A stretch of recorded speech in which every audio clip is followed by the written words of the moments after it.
গোল দিয়ে উদযাপন করতে গিয়ে এক লাফে টানেলের ভেতর হারিয়ে গেলেন ব্রাজিলিয়ান খেলোয়াড়। ব্রাজিলিয়ান সিরিয়ার ম্যাচে গোল করেন ব্রাজিলিয়ান ডিফেন্ডার জেসি। গোলের পর সমর্থকদের সঙ্গে উদযাপন করতে 29 বছর বয়সে এই ডিফেন্ডার বিজ্ঞাপনের বোর্ড টপকে লাফ দেন, কিন্তু লাফের সময় হিসেব ভুল হওয়ায় সোজা গিয়ে পড়েন ড্রেসিং রুমের দিকে যাওয়া টানেলে। তবে এত কিছুর পরও অফসাইডের কারণে গোলটি বাতিল হয়ে যায়।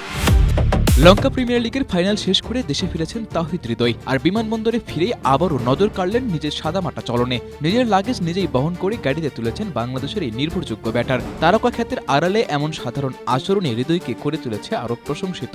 তবে দেশে ফিরেও একেবারে স্বস্তি মেলেনি তার। সোহানের মতো হৃদয়কেও বিমানবন্দরে পোহাতে হয়েছে বিড়ম্বনা। ভিআইপি কার্জনে নিজের গাড়ি খুঁজে পেতে বেশ কিছুক্ষণ অপেক্ষা করেন তিনি। পরে অন্য পাশে গিয়ে অবশেষে নিজের গাড়িতে উঠে বিমানবন্দর ছাড়েন এলপিএলে দারুণ পারফর্ম করা এই টাইগার।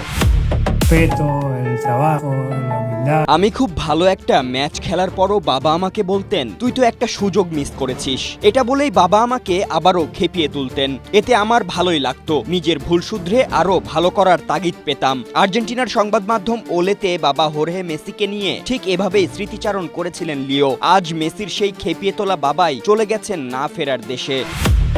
দারুণ ইনসুইংয়ে স্টাম্প উড়িয়ে দেওয়ার পরের বলে বডি লাইনে বর্ষণের স্লো বাউন্সার। কোনো মতে ব্যাট পেতে দিলেন সাউথ আফ্রিকার ব্যাটার স্মিথ। ক্যাচ নিলেন ফিল্ডার। বাংলাদেশ ইমার্জিং দলের উদযাপন থেমে গেল আম্পায়ারের অদ্ভুত কাণ্ডে। আউট না দিয়ে ওভারের সংকেত শুনে হাল ছেড়ে দিয়েছিল বাংলাদেশ। তখনই ক্রিজ ছেড়ে বেরিয়ে প্যাভিলিয়নের দিকে হাঁটা শুরু করলেন স্মিথ। দেখালেন প্রশংসা পাওয়ার মতো সততার নজির।